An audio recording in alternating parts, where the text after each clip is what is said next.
Ladies and gentlemen, it is indeed an honor to invite on stage Dr. Yoganand Shastri ji to say a few words. आदरणीय माननीय doctor साहिबान, मैं आभारी हूं आप सबका और भाई सुरेंद्र महरोलिया जी का, जिन्होंने आप सब के दर्शन का सौभाग्य मुझे दिया। थोड़ा विलंब से आने के लिए मैं क्षमा प्रार्थी हूँ।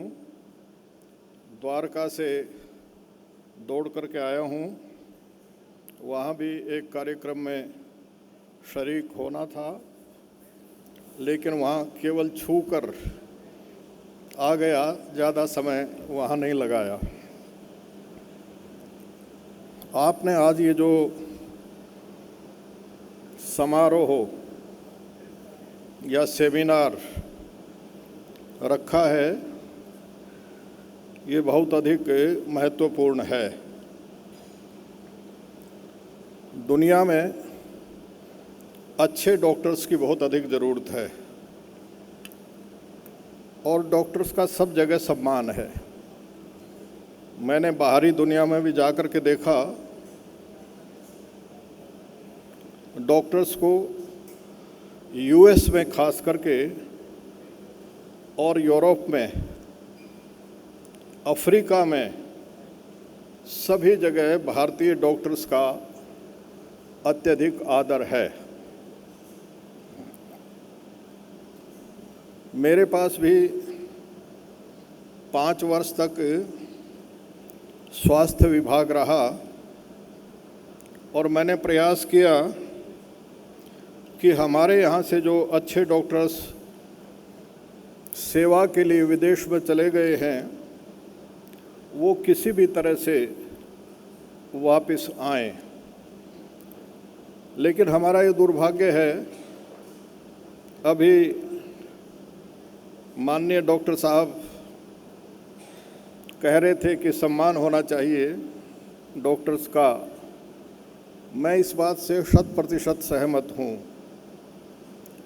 सम्मान भी हो और हम उनके जीवन निर्वाह और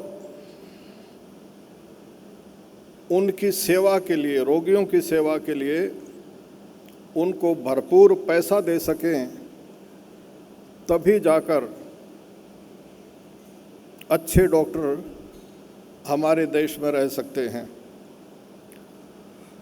मैं एक बार केवल लॉस एंजलिस गया उन डॉक्टर्स को वापस लाने के लिए जो वहाँ जा कर के वर्षों से वहाँ सेवा कर रहे हैं और अत्यधिक सम्मान उन्होंने प्राप्त किया है।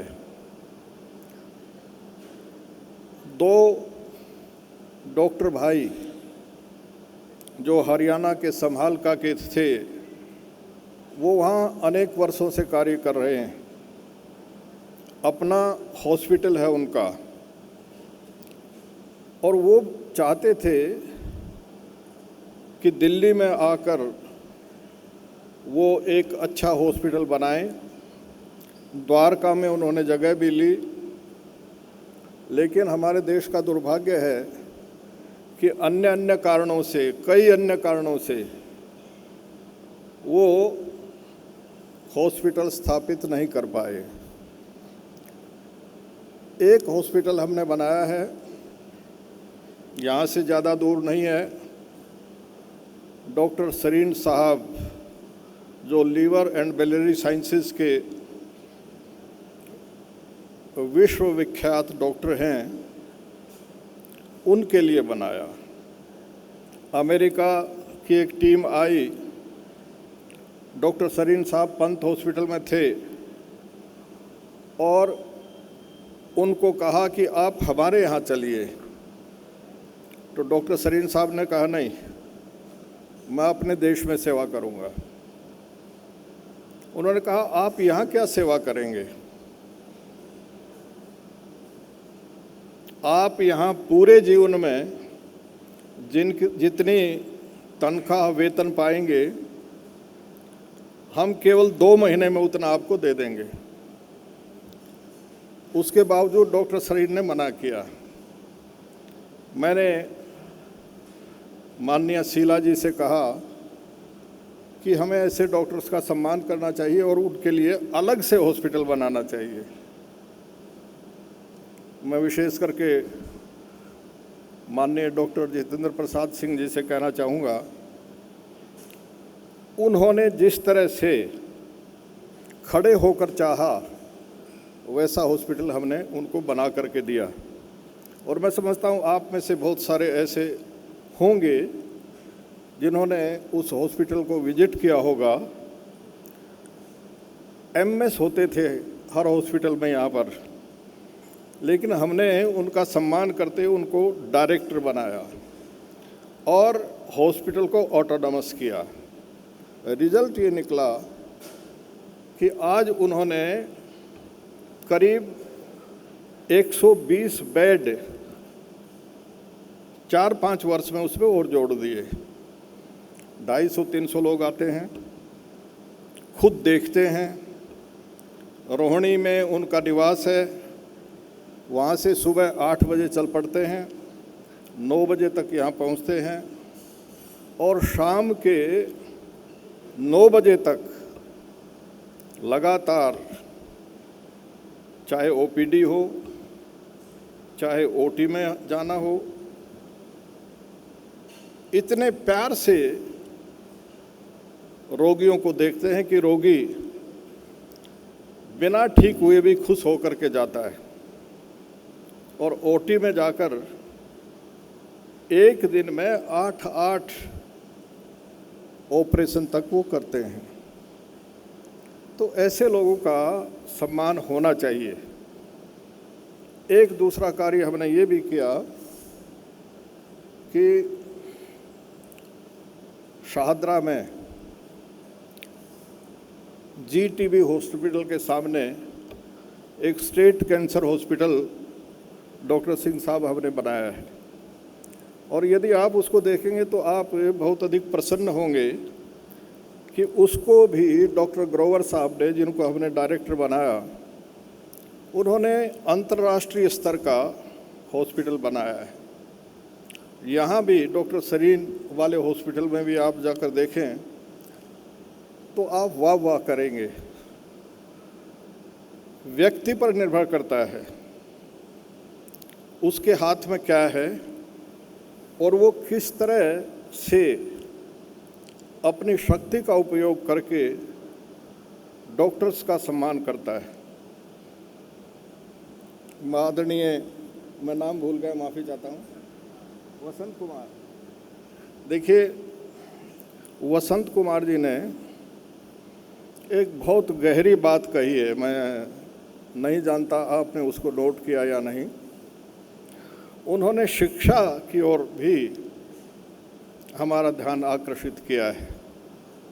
शिक्षा क्या से क्या हो गई, इस पर बोला जाए तो ज़्यादा लंबा होगा, लेकिन मैं थोड़ा सा संकेत मात्र आपके सामने करूंगा। और उससे पहले मैं आपसे एक सवाल करना चाहता हूं, बड़ी विनम्रता के साथ। उसको आप अन्यथा मत लीजिए। मैं ये जानना चाहता हूं कि आप में से कोई ये बतलाए कि दुनिया में सबसे पहले ब्रेन सर्जरी करने वाला कौन था। दुनिया में सबसे पहले ब्रेन सर्जरी करने वाले जीवक थे, आचार्य जीवक।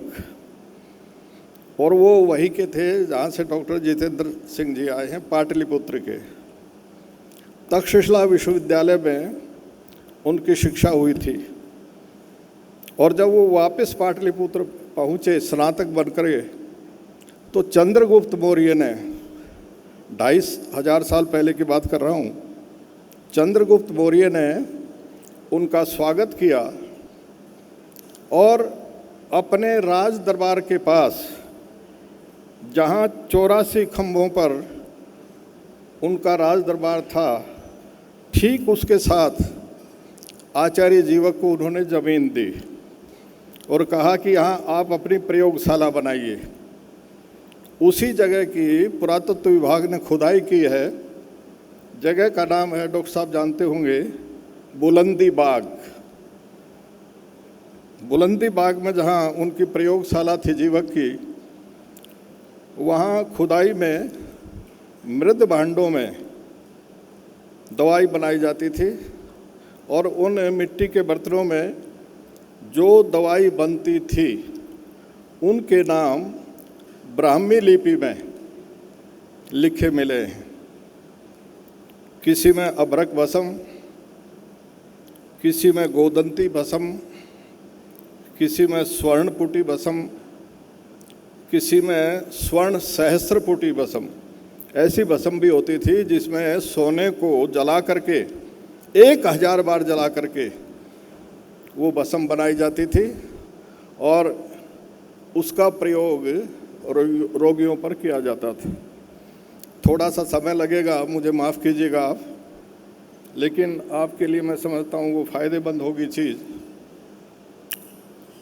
20 विद्यार्थी तक्षशिला विश्वविद्यालय में आयुर्वेद पढ़ते थे। आप तो सब के सब एलोपैथी के डॉक्टर हैं, जानते हैं एलोपैथी को, लेकिन उस ज़माने में एलोपैथी हिंदुस्तान में नहीं थी, न यूनानी थी, न होम्योपैथी थी, केवल आयुर्वेद था। 20 विद्यार्थी पढ़ते थे। आचार्य ने जिस दिन वो स्नातक होने थे, पास आउट होने थे, आखिरी परीक्षा ली और कहा कि यहाँ से 3 मील आप लोग जाओगे और कोई ऐसी बूटी लेकर के आओगे जिसका मानव जीवन में कोई उपयोग ही ना हो। सब के सब गए। 19 विद्यार्थी कोई न कोई बूटी लेकर के आ गए। अकेले जीवक खाली हाथ आए। आचार्य ने कहा, जीवक तुम कैसे खाली हाथ आ गए? तो जीवक ने कहा कि आचार्य वर, मुझे कोई ऐसी बूटी दिखलाई नहीं दी जिसका मानव जीवन में कोई उपयोग ही ना हो। आचार्य ने कहा कि अकेले जीवक को स्नातक बनाया जाता है, बाकी 19 के 19 विद्यार्थी 2 वर्ष और पढ़ेंगे। जीवक ने प्रण किया कि तक्षशिला से पाटलिपुत्र तक मैं पैदल जाऊंगा और जितने भी शहर या गांव होंगे उनमें मैं जो कुछ सीखा है उससे रोगियों का उपचार करूंगा। ज्यों ही वहाँ से चले, उनकी ख्याति आगे आगे बढ़ती गई। देखिए, आप यदि सिद्धस्त हो जाएं, एक्सपर्ट हो जाएं, तो आपकी भी ख्याति फैलती है। और मैं तो ये मानता हूँ कि आप केवल डॉक्टर नहीं हैं, दूसरे भगवान हैं आप। मृत व्यक्ति को भी, मृत्यु के मुंह में जाने वाले व्यक्ति को भी आप जिला सकते हैं। इसलिए मैं डॉक्टर को दूसरा भगवान कहा करता हूँ। और भगवान आपको इतनी शक्ति दे, इतना सफा आपको दे, इतनी योग्यता आपके हाथ में दे कि आप उत्तरोत्तर उन्नति करते जाएं और समाज की सेवा इसी तरह से करते हुए रोग को समाप्त कर दें दुनिया से। हालांकि असंभव है, बड़ा मुश्किल है, लेकिन आपका और हम सब का मिलकर ये संकल्प होना चाहिए। और यदि संकल्प ले लिया, जैसा वसंत कुमार जी कह रहे थे, तो आप इसको प्राप्त कर सकते हैं। खैर, जीवक जब पहुंचा अग्रवाह की सीमा में, मैं नहीं जानता आप में से कितने लोग अग्रवाह को जानते हैं या नहीं। सिरसा से जब हम गुजरते हैं, आगे चलते हैं, तो हिसार से 35 किलोमीटर की दूरी पर अग्रवाह है। अग्रवाह वो स्थान है जहाँ से दुनिया के वैश्य अग्रवाल समाज के लोग निकले हैं, निकास हुआ है उनका वहाँ से। बहुत पुराना शहर रहा है अग्रवाह, और उसकी खूबी ये रही है कि यदि वहाँ के गण के लोग, पंचायत के लोग यदि किसी व्यक्ति को वहाँ रहने की इजाज़त दे देते थे तो वो व्यक्ति लखपति भी हो जाता था और उसका मकान भी बन जाता था। 1 रुपया और 1 ईंट उसको दे दी जाती थी। वो था अग्रवाह। तो जिस समय जीवक अग्रवाह की सीमा पर पहुँचे तो वहाँ के जो गणाध्यक्ष थे, जिनको हम राजा भी कह सकते हैं, वो पहुँचे जीवक को लेने के लिए। जब जीवक के सामने गए तो हाथ जोड़ के कहा, वैद्यराज, आपके लिए सवारी लाया हूँ। आप रथ में बैठेंगे, घोड़े पर बैठेंगे या हाथी पर बैठेंगे? जीवक ने कहा, नहीं राजन, मैं पैदल चलूँगा, लेकिन हाँ, आप जितना समय चाहेंगे रोगियों को ठीक करने के लिए आपके नगर में और आसपास, मैं उतना समय दूंगा। 40 दिन तक। डॉक्टर जितेंद्र जी, मैं बड़ी इम्पोर्टेंट बात कर रहा हूँ, माफ़ी चाहूँगा। आ गए, 40 दिन तक वहाँ रहे, रोगियों की शुश्रूषा की, ठीक किया। अगले दिन जाना था। शाम को वहाँ के राजा ने कहा, गणाध्यक्ष ने कहा कि आचार्य प्रवर, क्या 1 दिन और आप नहीं दे सकते मुझे? ये कहानी नहीं है, बौद्ध ग्रंथों में जो कुछ है उसका निचोड़ है। जीवक ने कहा कि किस लिए 1 दिन लेना चाहते हैं? कहा कि मेरी धर्मपत्नी को पिछले 48 वर्ष से एक्यूट पेन होता है, सिर में शिरोवेदना होती है। आप यदि उसको ठीक कर दे तो मैं आपका सदा के लिए आभारी रहूँगा। आचार्य जीवक ने कहा, वैद्यराज ने कहा कि मैं ठीक कर दूँगा, लेकिन एक शर्त है, और वो ये कि 200 वर्ष पुराना गाय का घी यदि आप ला देंगे तो मैं आपकी धर्मपत्नी की शिरोवेदना ठीक कर दूंगा। उस जमाने में घी और शहद दोनों ऊंट के चमड़े से बने हुए कुप्पे में, घड़े में रखे जाते थे, और वो 200 वर्ष नहीं, 1000 वर्ष तक भी खराब नहीं होते थे, और वो दवा का काम करते थे। रात रात में उन्होंने 2 सेटक, सेटक होता है संस्कृत का शब्द शेर के लिए, फिर शेर आया, शेर कहते थे, अब उसको दूसरा नाम आ गया। समय का प्रवाह है, बदलता रहता है। घी लाया गया। सुबह सुबह जीवक उठे, जंगल में चले गए, बूटियाँ लेकर के आए, घी में डाल करके उबाल दिया और उसको छान लिया। और घी जब थोड़ा सा ठंडा हुआ तो उन्होंने राजमहिषी के नाक से 1 सेर घी का नेति करा दी, नाक से मुंह में निकाल दिया और 1 सेर मुंह से नाक में निकाल दिया, और कहा, देवी अब आप सो जाइए। आप देखिए, जो देवी 50 वर्ष में कभी 1 घंटे से भी ज़्यादा नहीं सोई थी, उसको कहा सो जाइए। 8 घंटे सोई, और जब उठी तो वैद्यराज जीवक ने कहा, देवी अब आप कैसा महसूस कर रही हैं? जानते हैं क्या कहा उन्होंने? कहा, आचार्य, पहली बार जीवन में मुझे ऐसा लग रहा है कि मैं जिंदा हूँ। ये सब मैं आपको क्यों सुना रहा हूँ? आपका समय इतना ज़्यादा क्यों ले रहा हूँ, इसलिए कि हमें गर्व होना चाहिए। हम भी दुनिया में कुछ थे, आज भी हैं, आगे भी रहेंगे।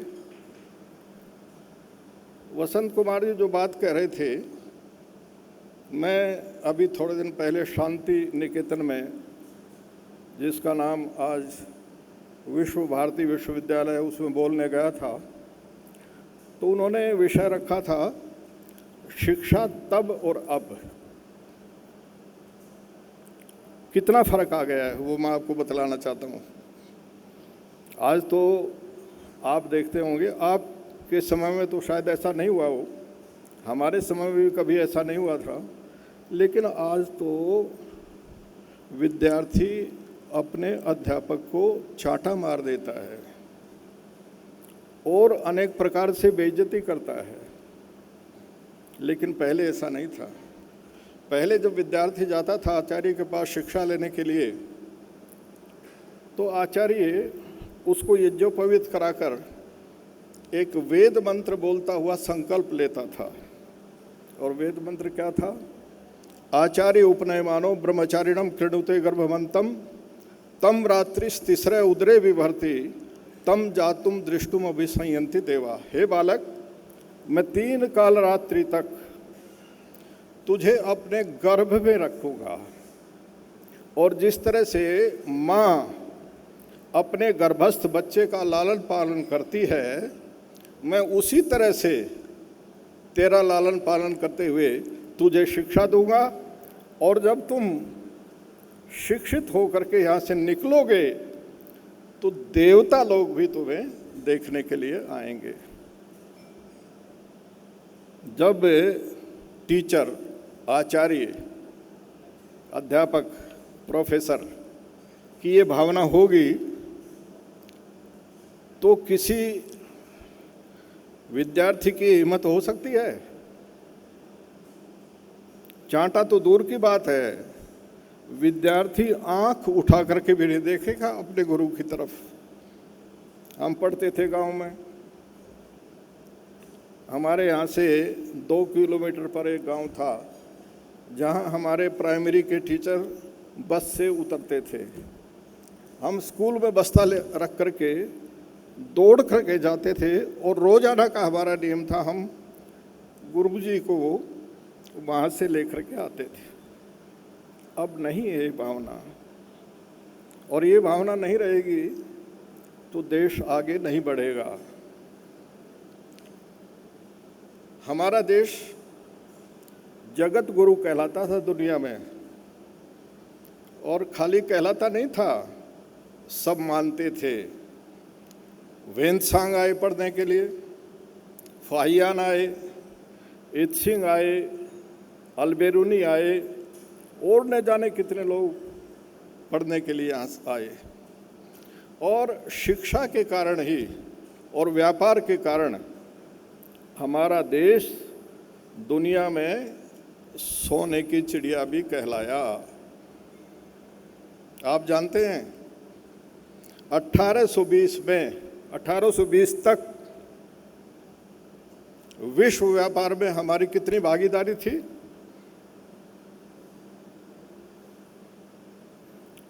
25%।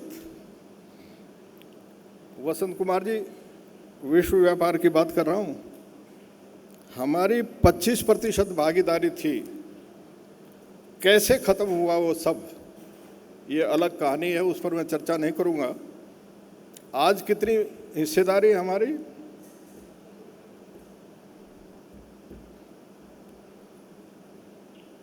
विश्व व्यापार में हमारी भागीदारी केवल 1.5% है। अब हम सोने की चिड़िया नहीं रहे, अब सोने की चिड़िया चीन होने जा रहा है। हम भले ही अपनी झोली फैला करके दुनिया में भटकते रहे, सम्मान के साथ हमें कोई निवेश करने के लिए 1 पैसा भी नहीं दे रहा।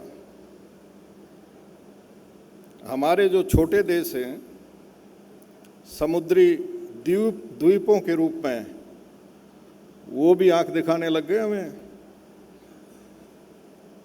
भागलपुर और चंपा, डॉक्टर साहब जानते हैं, दो बड़े केंद्र थे व्यापार के। भागलपुर और चंपा से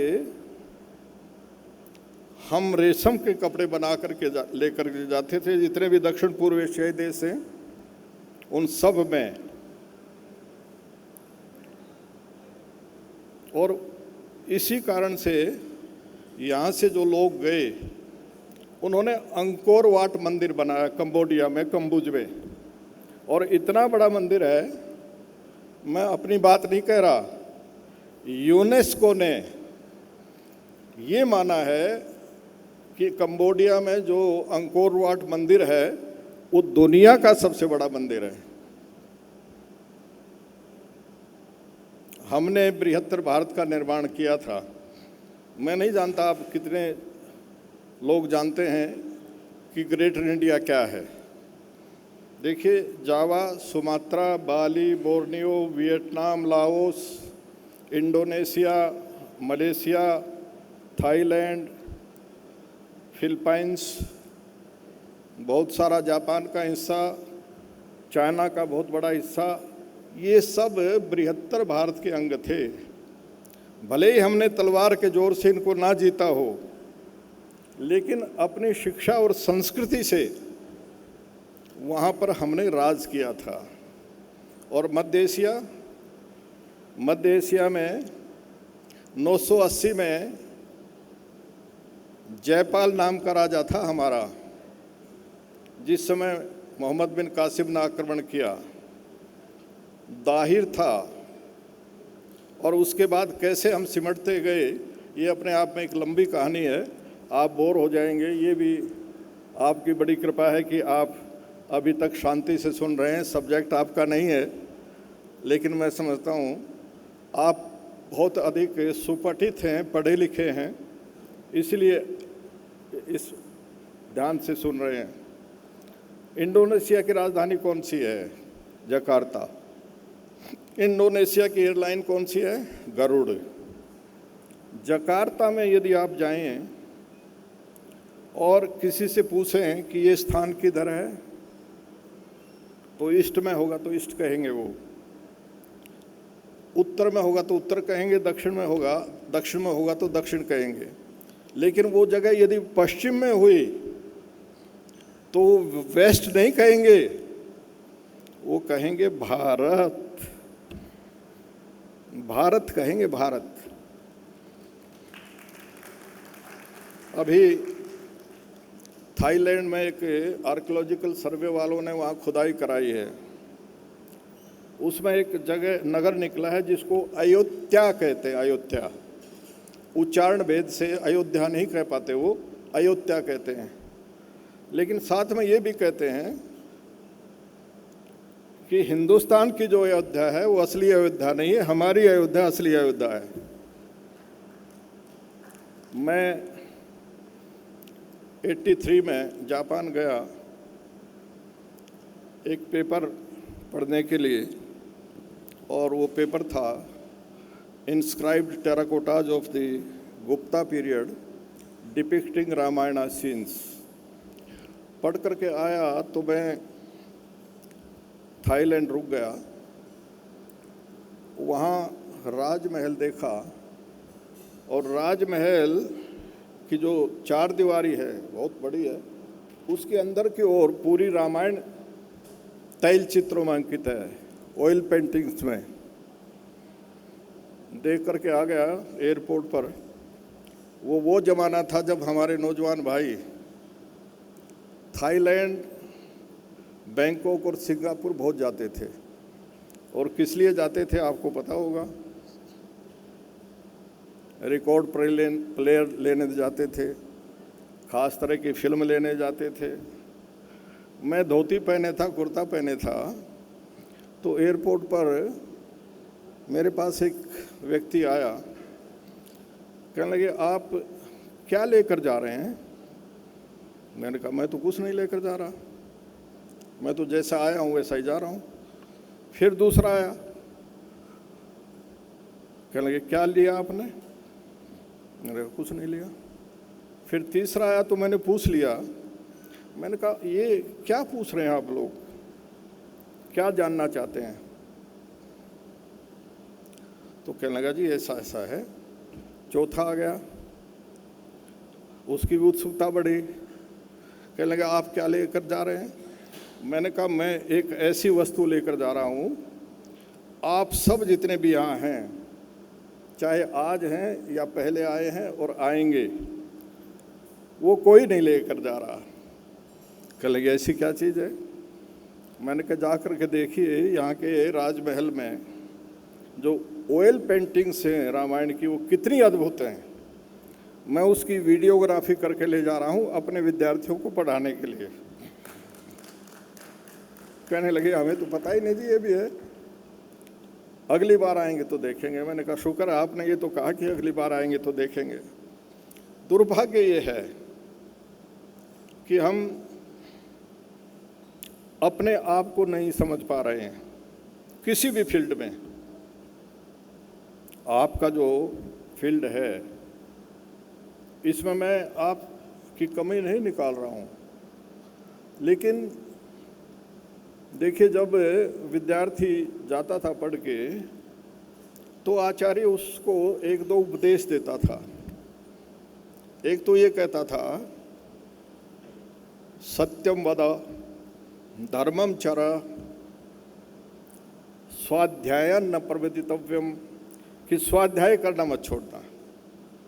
जब व्यक्ति स्वाध्याय करता है तो नई नई चीज़ें प्राप्त होती उसको अकेले सिलेबस से कुछ नहीं मिलता है, थोड़ा मिलता है, मार्गदर्शन होता है खाली उससे, लेकिन स्वाध्याय करता है तो बहुत कुछ।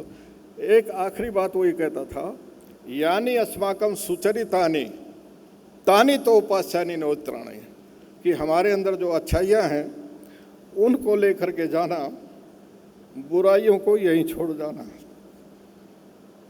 मैं आपसे जानना चाहता हूँ, दुनिया में कोई ऐसा अध्यापक है जो ये कहेगा कि मेरे में भी कमी हो सकती है, मेरे में भी बुराई हो सकती है, उसको यहीं छोड़ जाना। हमारी शिक्षा ये थी और उसी में समाहित है आपकी चिकित्सकीय वैषज्य की शिक्षा। बहुत सारी बातें हैं कहने को। देखिए हमने एक काम और किया, पता नहीं आप लोगों में से कितने गए हैं या नहीं। खेड़ा डाबर एक जगह है नजफगढ़ के पास, वहाँ गांव वालों ने 100 एकड़ ज़मीन हमें दी। हमने वहाँ पर आयुर्वेदिक कॉलेज और हॉस्पिटल बनवाया। 100 एकड़ में से 20 एकड़ में बिल्डिंग बनवाई, 80 एकड़ में औषधीय पादप लगवाए। पूरी एशिया में नहीं, पूरी दुनिया में इतना अच्छा आयुर्वेद का हॉस्पिटल नहीं है। और मेरे समय में जितनी भी डिस्पेंसरी खोली गई उनमें मैंने केवल आयुर्वेद नहीं, एलोपैथी, आयुर्वेदिक, होम्योपैथिक और यूनानी चारों पैथियाँ रखवाई, क्योंकि चारों का समन्वय करके यदि हम प्रयोग करें तो बहुत कुछ अच्छा हो सकता है। ये निजामुद्दीन के पास मस्जिद में एक 108 वर्ष के अंधे हकीम रहते थे। चारपाई पे लेट करके होका गुड़गुड़ाते रहते थे।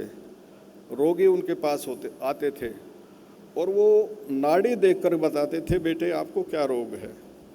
और वहीं उन्होंने एक नौजवान से यूनानी दवाइयों की दुकान करा रखी थी। आपको ताज्जुब होगा, ये किंगजवे कैंप में आणविक संस्थान है जहाँ से ये क्या बोलते हैं, मैं नाम भूल गया, उसका डायग्नोज होता है। वहाँ के बिना नहीं होता डायग्नोज। लेकिन वो हकीम साहब हाथ में नाड़ी पर हाथ रख कर के बता देते थे कि तुम्हें ये रोग है, और इतनी सी शीशी में लिक्विड, पीला लिक्विड देते थे और उस मात्र से वो ख़त्म हो जाता था। जिन लेडीज़ को थायराइड होता था उनको प्रेगनेंसी नहीं होती है, जिसको हाइपोथायराइड हो जाए, लेकिन यदि उसको ठीक कर लिया जाए तो तुरंत प्रेगनेंसी होती है। बहुत सारी विद्याएं हमारे यहाँ थीं, वो लुप्त हो गई। एक कारण ये भी था कि जो हमारे बुजुर्ग विद्या को जानते थे वो अपनी अगली पीढ़ी को नहीं दे करके गए। जान पूछ करके क्यों छिपाते थे ये समझ में नहीं आ रहा, इसलिए बहुत सारी विद्याएं लुप्त हुई हैं। आप जहाँ बैठे हैं इस जगह का ऐतिहासिक महत्व बहुत अधिक है। आप कभी अगली बार यदि मीटिंग करेंगे तो तब बतलाऊंगा। आचार्य वाराह मिहिर एक बहुत बड़े ज्योतिषी हुए हैं, उज्जैन में रहते थे, और सिद्धांत चंद्रिका और बृहद संहिता 2 किताबें उनकी ज्योतिष पर, पूरा ज्योतिष उसी पर आधारित था। चंद्रगुप्त विक्रमादित्य ने उनको बुलाया और इस क्षेत्र में इतना बड़ा निर्माण कराया। बड़ा ये नहीं है कि बिल्डिंगें बहुत बड़ी बड़ी थी या को थी, उनका महत्व तो इतना है आज भी कि आप दंग रह जाएं देख करके और सुन करके। तो हमारे देश में बहुत कुछ था। हम महान थे, महान हैं और आगे भी महान ही रहेंगे। मैं महान इसलिए कह रहा हूं, आज क्यों हैं हम महान? आप नासा के अंतरिक्ष विज्ञान केंद्र में जाइए, नासा में जितने भारतीय अंतरिक्ष वैज्ञानिक हैं उन सब को हम यदि बुला लें यहाँ तो नासा धर्राशायी हो जाए। एक BS राठी हैं जो नासा में दूसरे नंबर पर हैं। पहले नंबर पर किसी बाहरी व्यक्ति को अमेरिकन रखते नहीं हैं। वो शादी नहीं उन्होंने करवाई। जब भी भारत आते हैं घूमने के लिए तो अमेरिकन कमांडो साथ होते हैं, और गांव जाने के लिए दिल्ली से कुछ दूर पर उनका गांव है भापड़ौदा, सांपला के पास।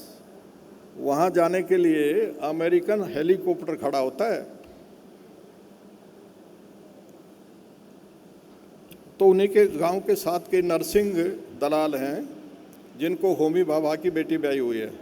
खैर इस विषय को छोड़ता हूँ, उनको जाना है, फ्लाइट लेट हो रही है, मैं उनसे भी माफ़ी चाहता हूँ। और आगे जो कार्यक्रम होगा आप देखिए और वो समय पर जा सकें, ऐसी मैं कामना करता हूँ। आप सबका बहुत बहुत धन्यवाद,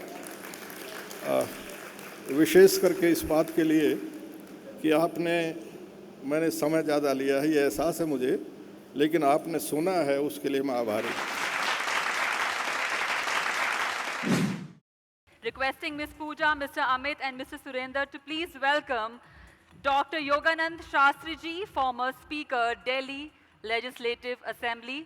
Ladies and gentlemen, please join me in welcoming Dr. Yoganand Shastri Ji.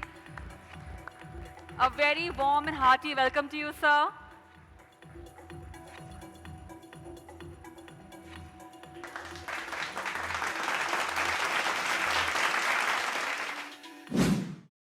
Sir, आप हमें बताइए आपको कैसा लग रहा है पहले तो इस समारोह का हिस्सा बनकर? देखिए, पहले तो मैं आपका धन्यवाद करूं। आपने मेरा जो धन्यवाद किया उससे ज़्यादा धन्यवाद आपको इसलिए है कि आपने एक बहुत अच्छे कार्यक्रम में उत्साह बढ़ा है सबका, डॉक्टर्स का, उनके कार्यक्रम को करने वालों का।